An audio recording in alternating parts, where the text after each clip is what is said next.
Naaresto ang umabot sa 204 na individual sa magkakahiwalay na operasyon ng Police Regional Office 6 laban sa illegal fishing at illegal logging sa Western Visayas. Mula Agosto 1 hanggang 15 ng taong kasalukuyan, 187 operasyon ang isinagawa ng PRO 6, kung saan 69 ang anti-illegal fishing operations at 118 naman ang anti-illegal logging operations.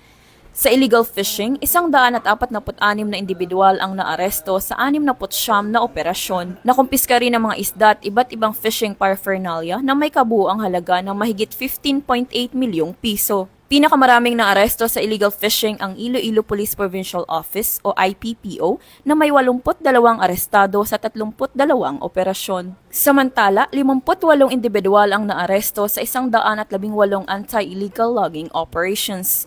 Umabot naman sa 384,920 pesos ang halaga ng mga tabla at charcoal na nakumpiska o na-recover. Pinangunahan dito ng Antique Police Provincial Office ang mga operasyon na may 40 arestado sa 44 na operasyon. Sa kabuuan, nasa 16.18 milyong piso ang halaga ng mga nakumpiska at na-recover sa dalawang kampanya.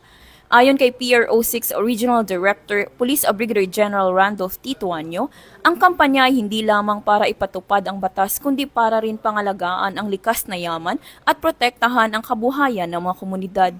Patuloy namang pinaigting ng PRO6 ang operasyon at pakikipag-ugnayan sa mga komunidad para sa mas ligtas at mas napapanatiling Western Visayas. Mula dito sa Police Regional Office 6, ako ang inyong Police News Network Correspondent, Police Corporal Crystal Salvador, alagad ng batas, tagataguyod ng Balitang Pulis.